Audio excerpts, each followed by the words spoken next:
अस्सलामु अलैकुम रहमतुल्लाहि बरकातुहू। जब भी किसी के घर में किसी की मौत होती है तो घर वाले बड़े परेशान हो जाते हैं कि हमें तो ना मैयत को गुस्ल करने आता है, ना कफन काटने आता है और ना ही कफन पहनाने आता है। हम क्या करें, परेशान हो जाते हैं और लोगों के मोहताज बन जाते हैं। मैं आज आपके सामने मर्दों और औरतों को गुस्ल मैयत का तरीका और कफन काटने का तरीका और कफन पहनाने का तरीका बहुत ही आसान तरीके से प्रैक्टिकल करके दिखाऊंगा। आपसे गुजारिश है कि ये वीडियो को इतना फॉरवर्ड करें कि दुनिया के हर मुसलमान तक ये वीडियो पहुंच जाए और तमाम मुसलमान मैयत के मसाइल आसानी से सीख लें और जब भी उनके घर में किसी की मौत हो जाए तो वो खुद ही कफन काटें, गुस्ल करें और कफन पहनाएं। जब भी किसी की मौत का वक्त करीब आए और अलामतें पाई जाएं तो मरने वाले का चेहरा किबले की तरफ कर दें। आप देख सकते हैं या इस तरह से भी लिटा सकते हैं आप लोग कि पांव किबले की तरफ हो जाए और अगरबत्तियां सुलगा दें। ये इस वजह से क्योंकि खुशबू आए और सूरह यासीन शरीफ पढ़ते रहें और कलमा अशहदु अल्ला इलाहा इल्लल्लाह व अशहदु अन्ना मुहम्मदुर रसूलुल्लाह की तलकीन करते रहें ताकि मरने वाले की जुबान पर आखिरी कलमा तैयबा अशहदु अल्ला इलाहा इल्लल्लाह व अशहदु अन्ना मुहम्मदुर रसूलुल्लाह। जैसे ही मौत वाक़िया हो जाए मैयत की आंखें बंद कर दीजिए और एक कपड़ा इस तरह से बांधे ताकि मैयत का मुंह खुला ना रहे और हाथों के उंगलियां वगैरह सीधा कर दें और पाँव के अंगूठे को इस तरह से बांधे मिलाकर और पेट पर एक मुनासिब वजन, यानी आप देख सकते हैं यहाँ पर मैंने चादर किस तरह से रखा, ये थोड़ा वजन है, ये इस तरह से रखेंगे पेट पे ताकि फूल ना जाए पेट। फिर पहला हम कफन काटेंगे। अगर मैयत तकरीबन 5 या 5.5 फुट की है, यानी तकरीबन लंबाई में मेरी जितनी है और चौड़ाई में भी मेरी जितनी है, तो मर्द के लिए 11 मीटर कपड़ा लगता है और औरत के लिए 12 मीटर कपड़ा लगता है और चौड़ाई में 1.5 मीटर 1.5 मीटर कपड़ा लगता है। पहला हम कफन को धुनी देंगे खुशबू की, ये इस वजह से क्योंकि कफन में खुशबू आए। इस तरह से धुनी देंगे, ताक़ायदात में देंगे, 3 मरतबा देंगे हम लोग। इस तरह से देंगे धुनी, 1 2 और ये 3। फिर पहला हम कफन में से धज्जियां काटेंगे। याद रखिए कफन काटने का तरीका बहुत आसान है, कैंची से इस तरह से पहला मार कर ले, ये आप देख सकते हैं। फिर उसके बाद इस तरह से आप लोग आराम से फाड़ सकते हैं।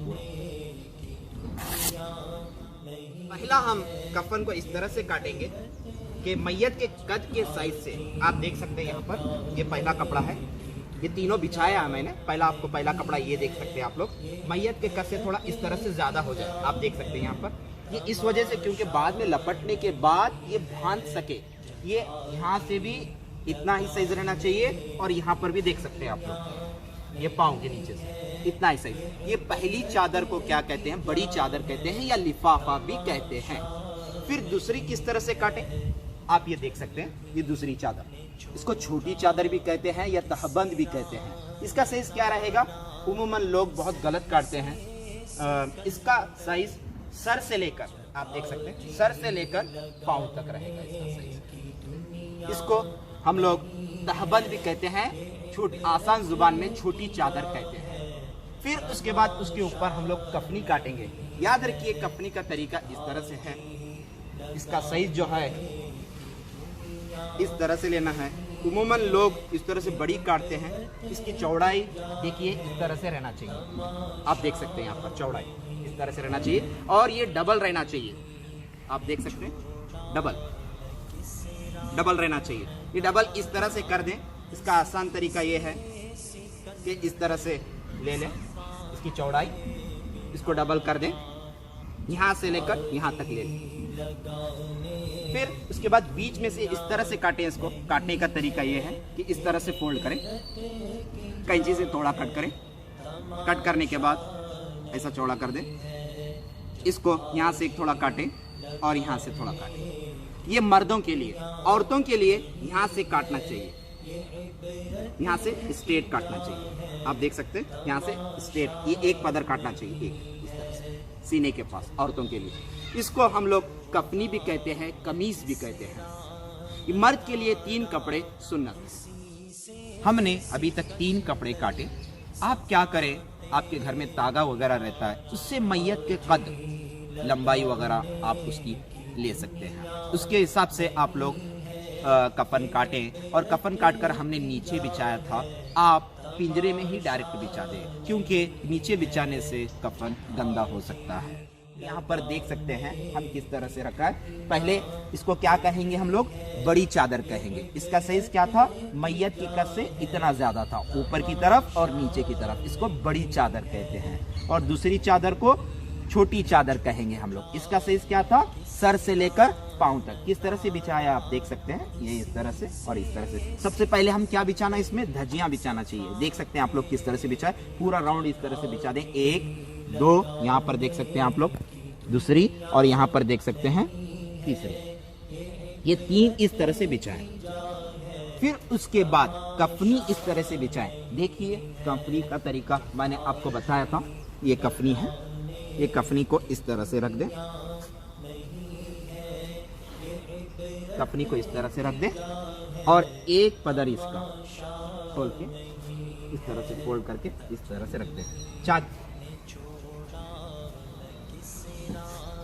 ताकि चेहरा इसमें से दाखिल हो जाए। यहाँ पर मैयत को लिटाना है और ये आखिर में इसको लपेटना है। ये आपको मैं बाद में दिखाऊंगा। इस तरह से कफनी का साइज देखिए आप लोग, लंबाई तो इतना रहेगा, आपको दिखाया मैंने, चौड़ाई सिर्फ इतनी रहेगी, इसके पूरे बराबर नहीं रहेगी। ये दोनों चादर की आप देख सकते हैं चौड़ाई बराबर है, दोनों की चौड़ाई बराबर है। चौड़ाई कितनी, मैयत को इसमें आराम से लपेटा जा सके। हमने मर्द का कफन किस तरह से काटते हैं हमने देखा। अब हम औरतों का कफन किस तरह से काटते हैं आप देखिए। इसमें 2 जायद कपड़े रहते हैं। औरत के लिए 5 कपड़े सुन्नत है और मर्द के लिए 3 कपड़े। यहाँ पर देख सकते हैं हम लोगों ने किस तरह से बिछाया। यहाँ पर धजिया हमने मर्द के लिए 3 बिछाई थी, यहाँ पर 4 बिछाएंगे औरतों के लिए। 1, यहाँ पर देख सकते हैं 2, और ये 3, और आखिर में 4। ये इस वजह से क्योंकि इनमें और एक कपड़ा रहता है जिसका नाम सीना बंद कहते हैं। इसका साइज याद रखिए, मैयत की गर्दन से लेकर रान तक रहता है। आप देख सकते हैं कितना साइज का है कपड़ा यहाँ पर है।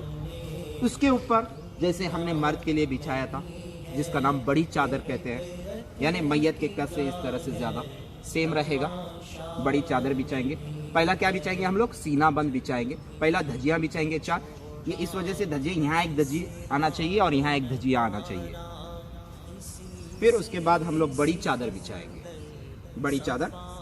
फिर उसके बाद हम लोग छोटी चादर बिछाएंगे, छोटी चादर, बड़ी चादर। जिस तरह से हमने मर्दों में किया था कफन के तरीके में, इसी तरह से सेम रहेगा। इनमें ये कपड़ा ज्यादा रहेगा।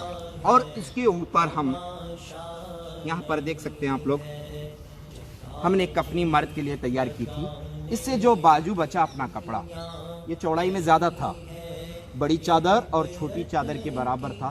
तो हमने ये जो कपड़ा बचा, इससे हम लोग औरत का और एक जायद कपड़ा रहता है जिसका नाम ओढ़नी कहते हैं। आप यहाँ पर देख सकते हैं हम लोग लिए हैं ओढ़नी। इसका साइज किस तरह से लेना है आप लोग देख सकते हैं। साइज चौड़ाई में 1 कान की लो से, यहाँ देख सकते हैं आप लोग, 1 कान की लो से दूसरी कान की लो तक चौड़ाई में इतना रहना चाहिए। और लंबाई में कितना बोले तो 3 हाथ रहना चाहिए। ये इस तरह से करें आप लोग, ये हाथ पकड़े, 1, ये इस तरह से फोल्ड कर दें, 2, और ये 3 पदर हो गए। आप देख सकते हैं 1 2 3, ये 3 पदर करना है चौड़ाई। 3 हाथ लेना है, 3 हाथ लेना है। तो हम लोग इसको, पहला हम लोग क्या बिछाए थे, पहला हमने धजियां बिछाई थी। आप देख सकते हैं हम लोग पहला धजियां बिछाए थे, यहाँ पर है। उसके बाद क्या है, सीना बंद कहते हैं इसको। सीना बंद यानी बगल से लेकर रान तक कपड़ा था, इतना ही है, बगल से लेकर रान तक। फिर उसके बाद बड़ी चादर, जिस तरह से मर्द के लिए बिछाते हैं। उसके बाद क्या बिछाते हैं हम लोग? मर्द के लिए छोटी चादर बिछाते हैं, इसी तरह से औरतों में भी सेम है। उसके बाद हम लोग ओढ़नी बिछाना है। ओढ़नी कितनी? कमर से लेकर, देखिए इस तरह से लेकर ये इस तरह से फोल्ड होगा, ये मैं आपको बाद में बताऊंगा। इस तरह से रख देंगे, आप देख सकते हैं यहाँ कमर से लेकर आधी कमर से देख सकते हैं, इस तरह से रखना है। उसके ऊपर हम लोग कफनी लेना है। कफनी आप देख सकते हैं यहाँ पर, ये कफनी, यहाँ पर हम लोग कफनी, औरत के लिए कफनी, यहाँ से ये मर्द के लिए था, इस तरह से काटे थे। औरत के लिए यहाँ से और थोड़ा काटेंगे हम लोग, इस तरह से काटेंगे औरत के लिए। फिर इसको हम लोग बिछाएंगे, इस तरह से बिछाएंगे। आप देख सकते हैं ये ओढ़नी है, ये ओढ़नी और सीना बंद, इनमें ज़ायद कपड़ा रहेगा। फिर ये इस तरह से लेंगे, ये कफनी कहते हैं इसको, मर्द और औरत के लिए सेम है, बस इसको सीना के पास चाक करना रहता है, काटना पड़ता है। तो इस तरह से रख देंगे। हमने मर्द का और औरत का कफन काटने का तरीका तो देख लिया। अब जो कपड़ा उसमें बचा है, इस तरह से डबल ले लें, इस तरह से, ये डबल देख सकते हैं आप लोग, इस तरह से डबल ले लें। डबल लेके साइज देखिए, मर्द के लिए यहाँ से नाप से लेकर घुटनों के नीचे तक इस तरह से बिछाएं मैयत के ऊपर। उसके बाद गुस्ल दें, क्योंकि गुस्ल करने वाला मैयत का सित्र को नहीं देख सकता और बगैर हाथ में दस्ताने पहने हुए उसको टच भी नहीं कर सकता। इस वजह से ये डबल इस वजह से कर दें क्योंकि उनका सित्र जाहिर ना हो जाए। औरतों के लिए इस तरह से कपड़ा काटें, कंधे से लेकर पूरा पाँव तक, वो भी डबल करें। इस वजह से क्योंकि उनका सित्र ना चमके ना ही दिखाई दे, इस वजह से। अब जो कपड़ा बचा हमारे पास, ये जो एक कपड़ा बचा, ये जैसे ही गुस्ल करने के बाद पोंछने के लिए, पानी पोंछने के लिए आहिस्ता से पोंछें, ये काम आएगा। कमीज काटने के बाद ये जो हमारा इधर का कपड़ा जो बच गया था, औरतों के लिए तो ओढ़नी थी, फिर नीचे भी थोड़ा कपड़ा बच जाता है उसका, तो उससे हम लोग है ना दस्ताने बनाएंगे। आप देख सकते हैं दस्ताने किस तरह से रहते हैं, इस तरह से दस्ताने, कितने साइज के दस्ताने बना दें। हमने मैयत को घर से उठाकर गुस्ल मैयत के तख्ते पर लाए। मैयत को लाने से पहले हमने 3 बार तख्ते को अगरबत्ती की धूनी दी। जिस तरह से हमने कफन को दिया था 3 मरतबा, ये इस तरह से 1 और ये 2 और ये 3 मरतबा। ये इस वजह से क्योंकि गुस्ल कराने वाले को मैयत की बदबू ना आए। फिर इसके बाद मैयत के कपड़े उतारे। अगर उतारने में मैयत के कपड़े, अगर मैयत को तकलीफ पहुंचती है तो कैंची से कट करके निकालें।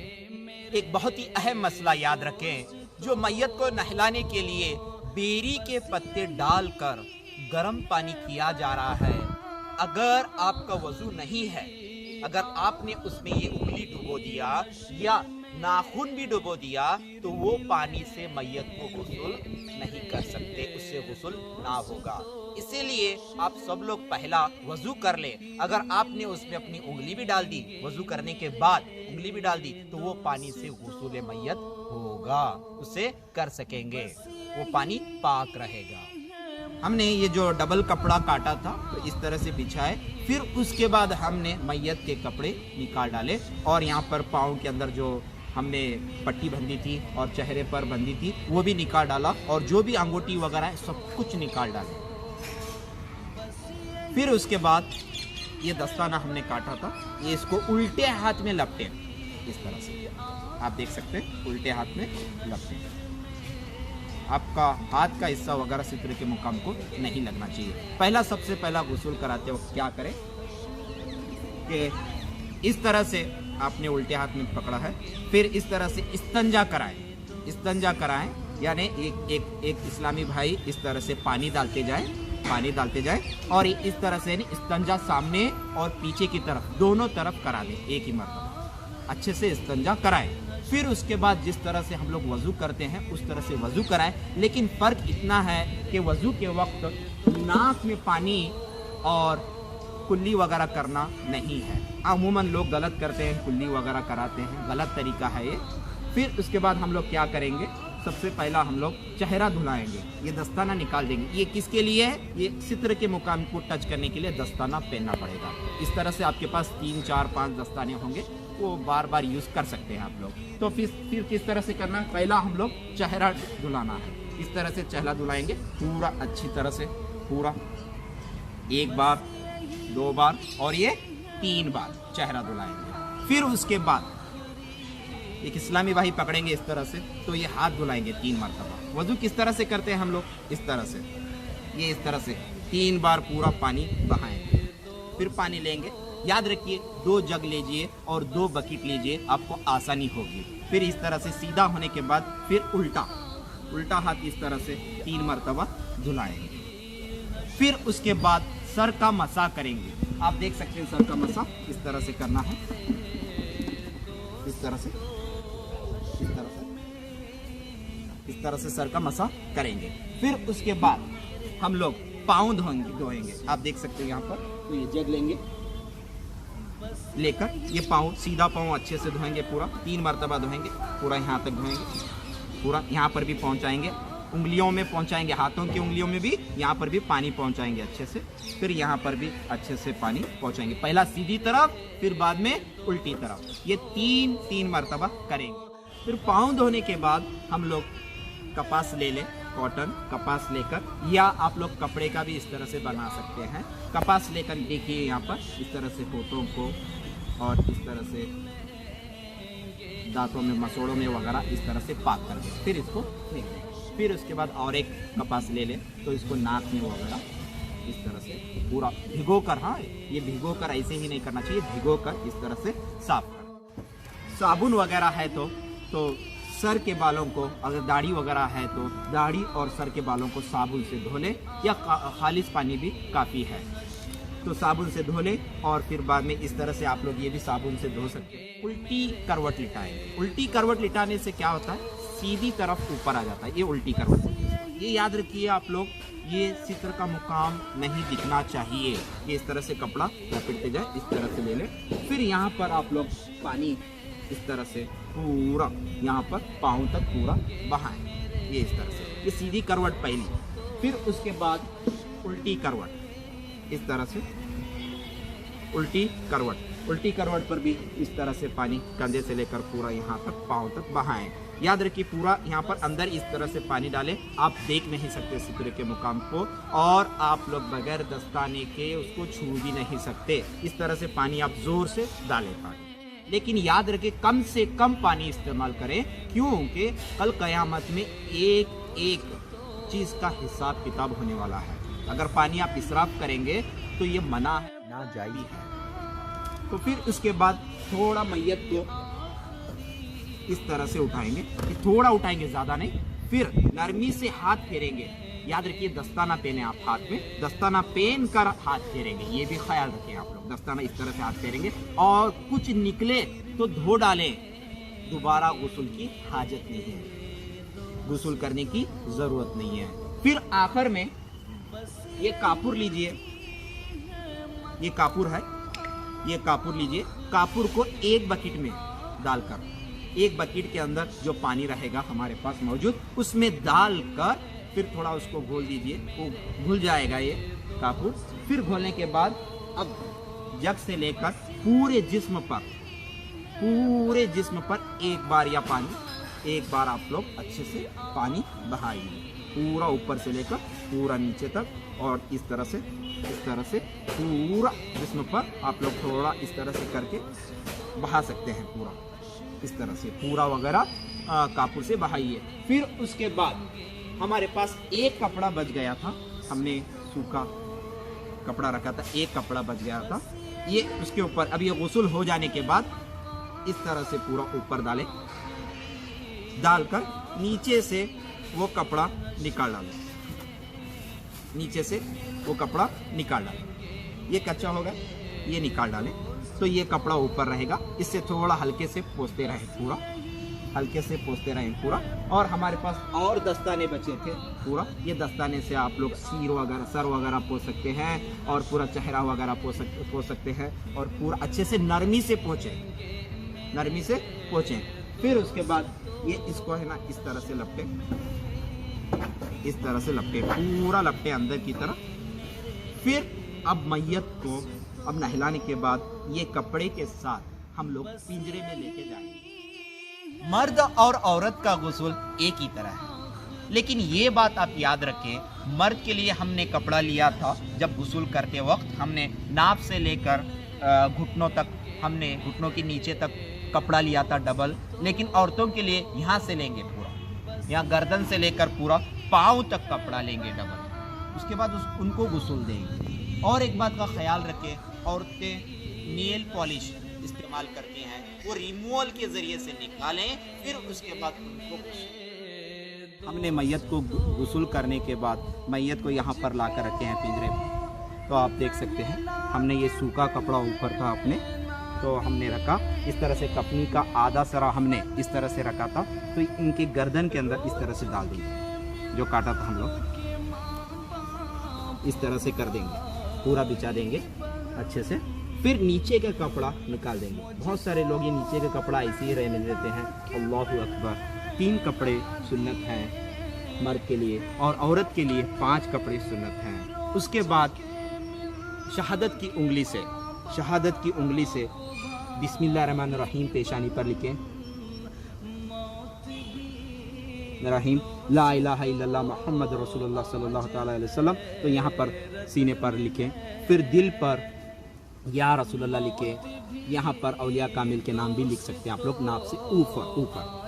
ये अंगुष्ठ से लिखना है, यानी उंगली से लिखना है, शहादत की उंगली से, ना ही किसी चीज़ से लिखना है। और उसके बाद बहुत सा गलत रिवाज चला है लोगों में कि सुरमा लगाते हैं, ये खिलाफ सुन्नत है। मैयत को गुस्ल के बाद सुरमा नहीं लगाया जा सकता। फिर तमाम जिस्म पर खुशबू मलें। फिर सजदे की जगह पर, जैसे ही हम लोग नमाज में सजदा करते हैं, जहाँ जहाँ 7 हड्डियों पर हम लोग कापूर लगाएं। आप देख सकते हैं यहाँ पर पेशानी पर एक, ये इस तरह से कापूर लगाएं। फिर नाक पे 2, फिर सीधे हाथ पे, सीधे हाथ पर, फिर उल्टे हाथ पर, फिर ये घुटने पर। पहला सीधी तरफ लगाएं, फिर उल्टी तरफ लगाएं, फिर सीधे पाँव पर, फिर उल्टे पाँव पर। फिर उसके बाद हम लोग ये चादर लपटेंगे, ये इस तरह से। पहले उल्टी तरफ लपटेंगे, पहला उल्टी तरफ लपटेंगे, ये इस वजह से क्योंकि सीधा ऊपर आ सके। यहाँ पर देख सकते हैं आप लोग, हमने पहला उल्टी तरफ लपटा, इस तरह से लपटेंगे। फिर उसके बाद सीधी तरफ, सीधी तरफ लपटेंगे। आप देख सकते हैं यहाँ पर सीधी तरफ, सीधा ऊपर आ सके। फिर इसी तरह से ये भी वैसे ही करेंगे। ऊपर बड़ी चादर जो थी हमारी, फिर ये सीधा ऊपर आ सके हमारा, पहले उल्टी तरफ, बाद में सीधी तरफ, क्योंकि ये सीधा ऊपर आ सके। हमने ये बंधा था, इसको गांठी मार दें, और जैसे ही कब्र में रखें इसको खोल दें। इस तरह से तीनों आप लोग गांठी मारें। ये मर्द का तरीका हो गया। हमने मर्द का कफन पहनने का तरीका देखा, अब औरतों का देखिए। अब देखिए, आप लोग देख सकते हैं, जैसे गुस्ल करके लेके आए औरत को, फिर हमने एक कच्चा सूखे कपड़े से पोंछकर वगैरह यहाँ पर रखा है इसको। फिर इनको भी सेम मर्दों के जैसा कफनी पहनाएंगे, लेकिन हम लोग यहाँ पर थोड़ा ज़्यादा काटेंगे, इस तरह से, इस तरह से